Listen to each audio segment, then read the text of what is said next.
नमस्कार, आप देख रहे हैं कच्चा चिट्ठा। मैं हूं आपके साथ प्रीति रघुनंदन। भारत से बिना वजह अदावत मोल ले रहा चीन अब छल युद्ध के जरिए अपने असत्य को सत्य में तब्दील करने की कवायद कर रहा है।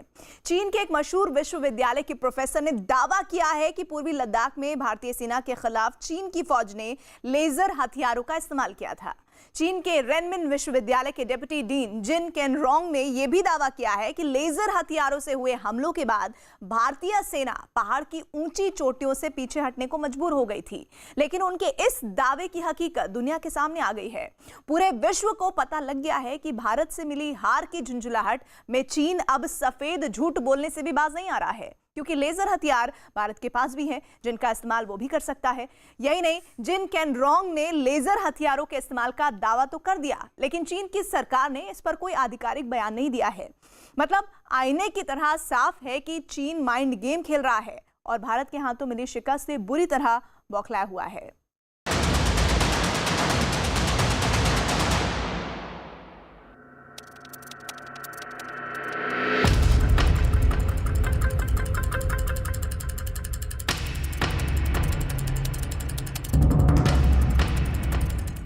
चीन के अदृश्य असत्य का कच्चा चिट्ठा। पहाड़ पर हार के बाद शी का प्रोपोगेंडा वार।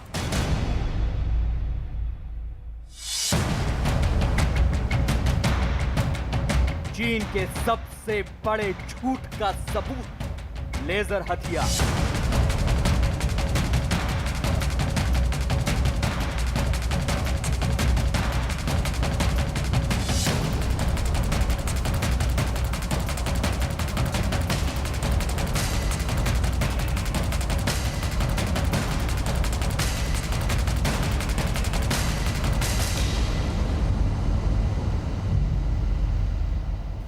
डोकलाम, गलवान और पैंगोंग में भारतीय सेना के पराक्रम ने चीन को घुटनों पर ला दिया। हिंदुस्तान के शूरवीरों ने चीन की हेकड़ी निकाल दी। चीन के शक्ति प्रदर्शन की पोल खुल गई।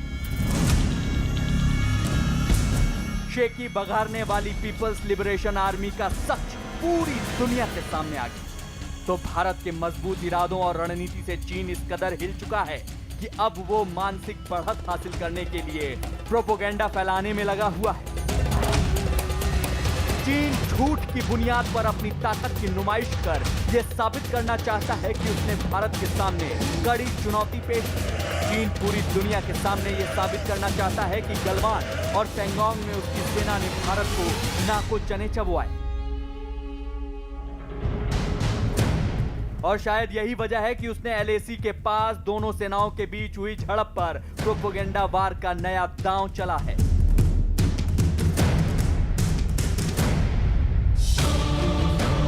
चीन के रेनमिन विश्वविद्यालय के डिप्टी डीन ने दावा किया है कि पीएलए ने एलएसी पर भारतीय सेना के साथ हुई झड़प के दौरान लेजर हथियारों का इस्तेमाल किया था, जिससे ऊंची पहाड़ियों पर काबिज भारतीय सेना को नुकसान पहुंचा था। हालांकि ये दावा भारतीय सेना के साथ चीनी सेना की झड़प के कई महीनों बाद आया है, लिहाजा इस दावे की सच्चाई पर उतना ही शक होना लाजमी है जितना कि चीन की नीयत पर। लेजर हथियारों के जरिए चीन ने एक बार फिर भारत के खिलाफ अपने प्रोपोगेंडा वार को धार देने की कोशिश की है। लेजर हथियारों के जरिए चीन ने एक बार फिर भारत के हाथों मिली शिकस्त के घाव को छिपाने की कोशिश की है। हालांकि चीन की ओर से एलएसी पर दोनों सेनाओं के बीच हुई झड़प के दौरान लेजर हथियारों के इस्तेमाल पर किसी भी तरह का आधिकारिक बयान नहीं आया है। लेकिन चीन के प्रतिष्ठित रेनमिन विश्वविद्यालय के डिप्टी डीन जिन केनरोंग ने यह जरूर साबित करने की कोशिश की है कि चीन की सेना ने पूरी ताकत के साथ भारत से लोहा लिया था। उनके इस दावे की सच्चाई आपको बताएं, उससे पहले जिन केनरोंग का यह सनसनीखेज और हास्यास्पद बयान सुनिए। 他一抢呢，就两边就有隔绝了，所以是挺危险的。当时呢，西部战区压力很大，这两个山头很重要，被抢走了，说什么大意了，给他抢走了，所以要他们必须夺回来。然后呢，又命令就不许开一枪，又不许打枪，又必须夺回来，很难的。 चीन के रेनमिन विश्वविद्यालय के डिप्टी डीन जिन केनरोंग का दावा कितना खोखला है, यह इसी बात से साबित हो जाता है कि उन्होंने दोनों देशों के बीच शुरू हुए तनाव के महीनों बाद यह बयान दिया कि चीन ने लेजर हथियारों का इस्तेमाल किया था। अगर चीन ने वाकई ऐसा किया था तो शी जिनपिंग और उनकी सेना की ओर से पहले कभी यह बयान जारी क्यों नहीं किया गया? आखिर जिन केनरॉन्ग को सच सामने रखने में इतना लंबा वक्त क्यों लगा, जबकि पूरी दुनिया को पता है कि एलएसी पर गोली चलाना भी मना है। यही नहीं, भारत के पास भी लेजर हथियार हैं जिनका इस्तेमाल कर वो चीन को मुंहतोड़ जवाब दे सकता है। देखिए, इस समय पर चीन के पास इस प्रकार से कोई हथियार नहीं है जिस प्रकार का चीन के प्रोफेसर ने दावा किया है। लेज़र हथियार जो है वो इस प्रकार से मैन पोर्टेबल हथियार नहीं है कि आप उसको उठा के एक राइफल की तरह इस्तेमाल कर सकते हैं। तो ये तो सरासर ये जो क्लेम की है चीन के प्रोफेसर ने, ये झूठी है और ये इनका प्रोपेगेंडा का जो चीन के प्रोपेगेंडा की मशीन है, ये बस ये वही चल रही है इस समय पर। ज़मीन के ऊपर उनके पास इस प्रकार की कोई कैपेसिटी या कैपेबिलिटी नहीं है। इसमें दो राय नहीं कि चीन अदृश्य अस्त्र के जरिए अपने असत्य को सत्य साबित करने की कोशिश कर रहा है। इसमें दो राय नहीं कि चीन एलएसी के पास लेजर हथियारों के इस्तेमाल की बात कर दुनिया को यह दिखाने की कोशिश कर रहा है कि वो भारत के हाथों हारा नहीं, लेकिन उसके इस झूठे दावे के सबूत चीख चीख कर बयां कर रहे हैं कि शी जिनपिंग और उनकी कम्युनिस्ट सरकार भारत के हाथों मिली शिकस्त से किस कदर बौखलाई हुई है। चीन की सरकार खुद इस बात की तस्दीक नहीं कर रही, बल्कि जानबूझकर अपने एक प्रोफेसर को आगे कर दिया है जो झूठ का प्रचार प्रसार कर रहा है।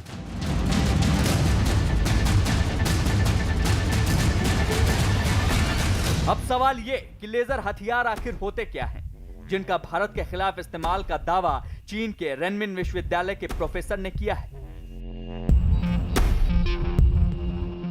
दरअसल डायरेक्टेड एनर्जी वेपन यानी डीईडब्ल्यू को लेजर हथियार कहा जाता है, जो पारंपरिक हथियारों की तुलना में ज्यादा अचूक, सस्ता और खतरनाक हथियार होता है। लेजर हथियार से ऐसी किरणें निकलती हैं जो टारगेट को जलाकर राख कर देती हैं। यह हमला प्रकाश की गति से होता है, यानी कि 3 लाख किलोमीटर प्रति सेकंड। किसी तोप के गोले और बंदूक से चली गोली के मुकाबले लेजर हथियार की मारक क्षमता ज्यादा सटीक होती है। यह हथियार अदृश्य होता है, जिसे दुश्मन देख भी नहीं सकता। मिसाइल को तो मार गिराया जा सकता है, लेकिन लेजर हथियार से निकली किरणों को भेदना नामुमकिन होता है। देखिए, इस समय पर लेज़र वेपन्स जो हैं ये पूरी दुनिया में अभी तक वो ऑपरेशनली डिप्लॉयड नहीं है। अमेरिका ने टेस्ट किया है लेज़र वेपन, जो कि अनमैन्ड एरियल व्हीकल्स वगैरह के साथ इस्तेमाल किए जाते हैं। उनका रेंज लेकिन बहुत लिमिटेड है, तकरीबन 1 किलोमीटर है। और इनका प्रॉब्लम सबसे बड़ा ये होता है क्योंकि ये डायरेक्टेड एनर्जी वेपन्स है। तो ये जो डायरेक्टेड एनर्जी वेपन्स है, इसके लिए वो उस प्रकार का पावर निकालना और छोटे छोटे लेज़र पल्सेस में बहुत भारी सा हो जाता है। तो अभी तक ये ऑपरेशनली डिप्लॉयड नहीं हुए हैं। चीन भले ही एलएसी के पास दोनों देशों की झड़प के दौरान लेजर हथियार के इस्तेमाल पर झूठ बोल रहा हो, लेकिन एक सच ये भी है कि भारत के पास भी लेजर हथियार हैं। Defence research and development organisation यानी डीआरडीओ ने साल 2018 में ऐसे कई हथियारों का सफल परीक्षण किया था। कर्नाटक के चित्रदुर्ग में यह परीक्षण किया गया था। इसके बाद बयान जारी करते हुए डीआरडीओ ने कहा कि 1 किलोवाट की ये लेजर किरणें 250 मीटर की दूरी तक वार कर सकती हैं। ये किरणें किसी भी धातु में 30 सेकंड के भीतर छेद कर सकती हैं। परीक्षण तत्कालीन रक्षा मंत्री अरुण जेटली की मौजूदगी में किया गया था। तो आपको बता दें, यूरेशियन टाइम्स की रिपोर्ट के मुताबिक अब भारत और भी आधुनिक लेजर हथियार बनाने की तैयारी में है, खासकर डायरेक्टेड एनर्जी वेपन बनाने की तैयारी में, जो पहले के मुकाबले कहीं ज्यादा आधुनिक और ज्यादा दूरी तक प्रहार करने वाला होगा। ये 2 किलोवाट की लेजर होगी जो लगभग 1 किलोमीटर तक प्रहार कर दुश्मन के टैंक को भेद सके। हालांकि अमेरिका से तुलना करें तो फिलहाल हम काफी पीछे हैं, लेकिन चीन से लेजर हथियारों की रेस में भारत लगभग बराबरी पर है। ऐसे में अगर चीन ये दावा कर रहा है कि उसने लेजर बम का इस्तेमाल कर ऊंची चोटियों पर तैनात भारतीय सैनिकों को पीछे हटने पर मजबूर किया, तो ये सिर्फ एक कोरी कल्पना है, क्योंकि अगर ऐसा हुआ होता तो भारत भी उसी अंदाज में जवाब देता। लिहाजा जानकारों का ये मानना है कि लेजर बम के नाम पर चीन दरअसल अपने सैनिकों का हौसला बढ़ाने और भारत से मिली हार की झुंझलाहट मिटाने की कोशिश कर रहा है।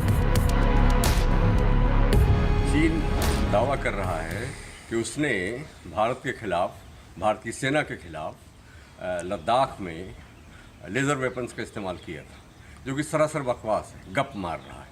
क्योंकि लेज़र वेपन्स का इस्तेमाल करेगा तो अंतर्राष्ट्रीय नियमों की अनदेखी होगी, उसमें फंसेगा।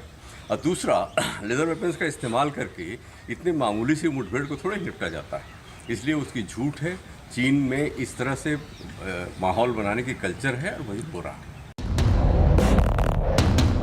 दुनिया भर पर धाक जमाने के लिए चीन भारत की सीमा से सटे तिब्बत के पठार और दक्षिण चीन सागर के विवादित द्वीपों में लेजर हथियार तैनात करने की कोशिश लंबे अरसे से कर रहा है। चीन लेजर हथियारों की नुमाइश कर अपने पड़ोसी देशों पर मानसिक दबाव बनाना चाहता है, लेकिन शी जिनपिंग ये भूल रहे हैं कि विस्तारवाद के जिस लक्ष्य को वो हासिल करना चाहते हैं उसमें लेजर हथियार कारगर नहीं होने वाले।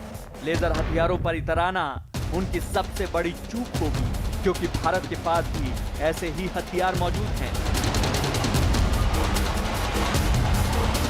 जो वक्त पड़ने पर दुश्मन के दांत खट्टे कर सकते हैं।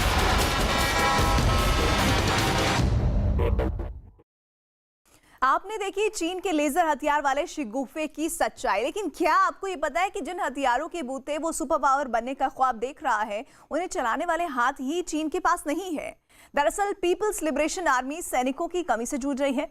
चीन के युवा अब सेना में भर्ती होने से परहेज कर रहे हैं, जिसकी वजह से चीन की सरकार को मिन्नतें करने के साथ साथ युवाओं को कई तरह के प्रलोभन देने पड़ रहे हैं, लेकिन फिर भी बात नहीं बन पा रही है। अब तो चीन से ये खबरें भी आ रही हैं कि वहां के पूर्व सैनिकों ने सरकार के खिलाफ विद्रोह का झंडा बुलंद कर दिया है। वो सरकार की नीतियों और उन्हें मिलने वाली सुविधाओं से नाराज हैं। मतलब ये कि महत्वाकांक्षा के रथ पर सवार शी जिनपिंग के सामने मुसीबतों का पहाड़ है, जिसे पार कर भारत और अमेरिका जैसे देशों से लोहा लेना उनके लिए लगभग नामुमकिन है। वहीं भारत ने चीन की किसी भी नापाक साजिश को नाकाम करने के लिए सर्दियों में खास तैयारी कर ली है। भारत ने पहाड़ पर अपने सैनिकों के लिए सुविधाओं का ऐसा बंदोबस्त किया है जिससे पारा गिरने की स्थिति में भी चीन की हर चाल पर नजर रखी जा सकती है।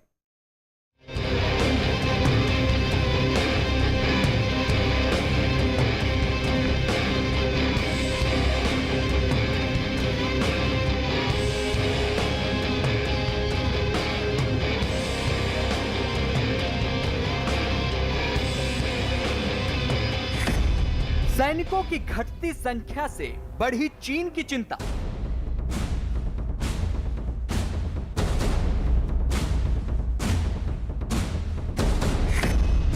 भारत के पराक्रम से शी की सेना में पसरा खौफ।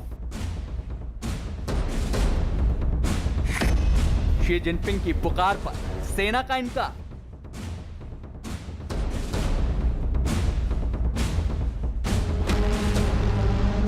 दक्षिण चीन सागर से लेकर पूर्वी लद्दाख तक चीन अपनी विस्तारवादी वाली नीति को अमली जामा पहनाने की कोशिशों में लगा है। चीन अपने पड़ोसी देशों पर दबाव बनाकर जमीन की भूख शांत करने की भरसक कोशिश कर रहा है। अमेरिका और भारत से भिड़ंत का दिखावा कर चीन दुनिया में अपना वर्चस्व कायम करना चाहता है। चीन के राष्ट्रपति शी जिनपिंग महत्वाकांक्षाओं की नाव पर सवार होकर देश और दुनिया में अपना रुतबा बढ़ाना चाहते हैं, लेकिन वो अपने इस मिशन में तब कामयाब होंगे जब उनकी सेना ताकतवर होगी। लिहाजा शी जिनपिंग अपनी सेना को अमेरिका की सेना की तरह आधुनिक और कहीं ज्यादा शक्तिशाली बनाना चाहते हैं, मगर शी जिनपिंग की राह में रोड़ा साबित हो रही है भारतीय सेना। डोकलाम से लेकर पैंगोंग तक के विवाद में भारतीय सेना के शौर्य को देखकर चीन की सेना भयभीत हो गई है। कुछ दिन पहले चीन के सैनिकों के रोने की तस्वीरें सामने आई थी और अब ये खबरें आ रही है कि चीन के नागरिक चीनी फौज में शामिल होना नहीं चाहते। दरअसल फौज में शामिल होने से चीन के लोग डरने लगे हैं। दक्षिण चीन सागर में दादागिरी दिखा रहे चीन ने हजारों किलोमीटर की दूरी से समुद्र के अंदर युद्धपोतों को निशाना बनाने में सफलता भले हासिल कर ली हो, लेकिन भारत से लगती सीमा पर चीन का जोर बिल्कुल भी नहीं चल रहा। जैसे जैसे सर्दियां बढ़ रही हैं, वैसे वैसे चीन की सेना के हौसले पस्त हो रहे हैं। पैंगोंग इलाके में मौजूद चीन के सैनिकों के दांत बजने लगे हैं। यही नहीं, नौबत यहां तक आ गई है कि पूर्वी लद्दाख में रोटेशन पॉलिसी को अंजाम देने के लिए अब पीएलए को एड़ी चोटी का जोर लगाना पड़ रहा है। चीन की सेना में सैनिकों की संख्या कम हो गई है और नए सैनिकों की भर्ती में दिक्कतें आ रही हैं। खबरों की माने तो चीन के युवा अब सेना में जाने से कतराने लगे हैं। वो सेना के अलावा दूसरी नौकरियों को तरजीह दे रहे हैं। ऐसे में चीन की सेना को सैनिकों की कम होती संख्या से परेशानी हो रही है। पीएलए की कई यूनिट में सैनिकों की संख्या बहुत कम हो गई है। सबसे ज्यादा परेशानी एलएसी पर हो रही है, जहां की विपरीत परिस्थितियां चीन के सैनिकों की परीक्षा ले रही हैं। यही नहीं, ज्यादातर सैनिक इस इलाके में तैनाती से बच रहे हैं। चीन के ऊपर काफ़ी इस समय पर दबाव है, क्योंकि उसके सैनिक भी इस प्रकार की लड़ाई नहीं चाहते हैं, खास करके हाई ऑल्टीट्यूड्स में। जो उनके जो रिटायर्ड सोल्जर्स हैं, जो वेटरन्स हैं, उनकी भी जो पे एंड अलाउंसेस हैं वगैरह जो है वो उस प्रकार से नहीं है जिससे कि वो अपनी ज़िंदगी एक आम इंसान की तरह जी सके। तो वो भी अभी अपनी आवाज़ें उठा रहे हैं, और मैं समझता हूँ जहाँ तक ये मैनेजमेंट प्रॉब्लम्स हैं, ये चीन के बढ़ते जाएंगे। चीन की लाल सेना का लहू नीला पड़ने लगा है। मौसम की मार और भारत के एल्गार ने शी की सेना की सांसें फुला दी हैं। तो शायद यही वजह है कि वो लेजर हथियार का शिगुफा छोड़कर अपने डर का इलाज कर रहा है। लेकिन ये डर कितना गंभीर है, इसका अंदाजा इसी बात से लगाया जा सकता है कि शी की सेना ही नहीं बल्कि उसके पूर्व सैनिक तक अब खौफ के मारे बगावत का झंडा बुलंद कर रहे हैं, जिससे चीन को नए सैनिकों की नियुक्ति में मुश्किलों का सामना करना पड़ रहा है।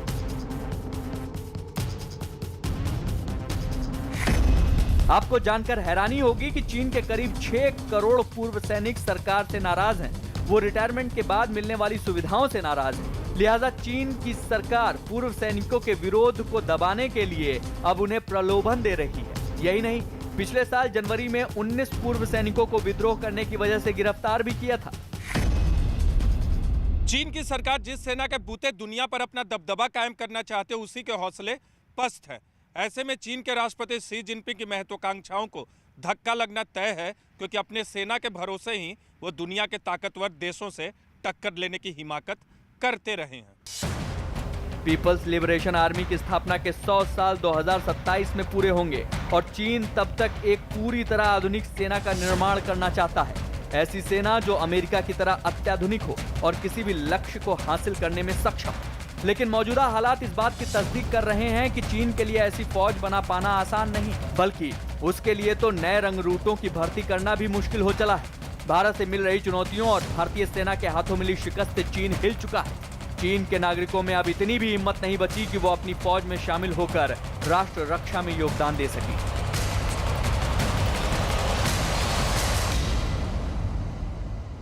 गलवान घाटी और पूर्वी लद्दाख में जो उसने चीन के फौज ने जो भी भारतीय सैनिकों के खिलाफ कार्रवाई की थी, उसमें आगे आए थे, उनको पीछे धकेला गया, वो सब हो गया। लेकिन उसका उनको बहुत कूटनीतिक नुकसान हुआ। पूरी दुनिया में लोगों ने उनके खास चेला टाइप जो स्टेट्स हैं, जैसे इमरान खान पाकिस्तान के, या टर्की वाला एर्डोगन जो उनके साथ किसी कीमत पर जाने को तैयार है, उसके अलावा बाकी दुनिया ने उनकी इस बात को पसंद नहीं किया।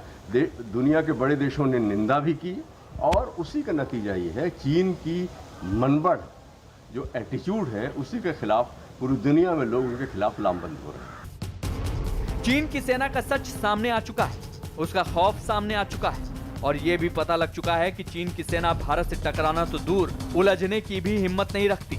जबकि हिंदुस्तान की फौज ने चीन को किसी भी तरह की छूट न देने का फैसला किया है। एलएसी पर जैसे जैसे पारा गिरता जा रहा है, वैसे वैसे भारतीय सेना की तैयारियां अपने अंजाम तक पहुंचती जा रही हैं।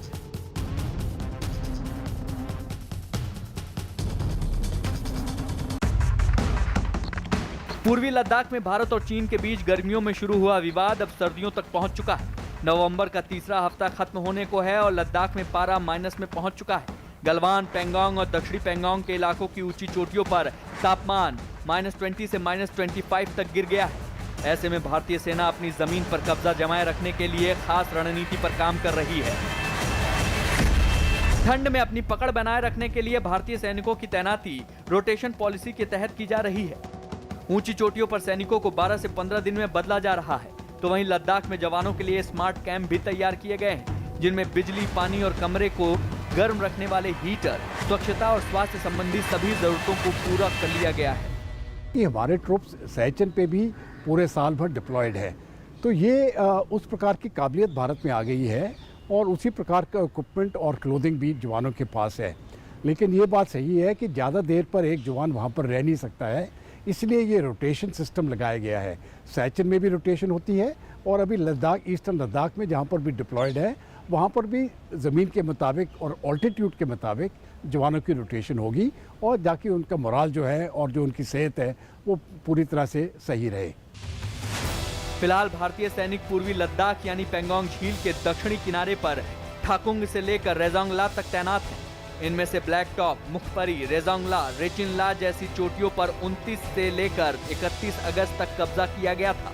सामरिक तौर पर ये सारे इलाके बहुत महत्वपूर्ण हैं, क्योंकि इन पर कब्जे की वजह से चीन बैकफुट पर चला गया और यही वजह है कि वो बार बार बैठक में पेंगोंग से दक्षिणी इलाके को पहले खाली कराने की रट लगाया रहता है। भारत और चीन के बीच जारी तनाव के चलते भारत ने चीन की तैनाती के हिसाब से अपनी तैनाती की है, जिसे मिरर डिप्लॉयमेंट कहा जाता है। तो करीब 50,000 भारतीय सैनिक इस वक्त लद्दाख में हैं। मतलब ये कि हिंदुस्तान की तैयारी पूरी है, जबकि चीन अब भी अपने सैनिकों के खौफ और उनकी कम होती तादाद से जूझ रहा है।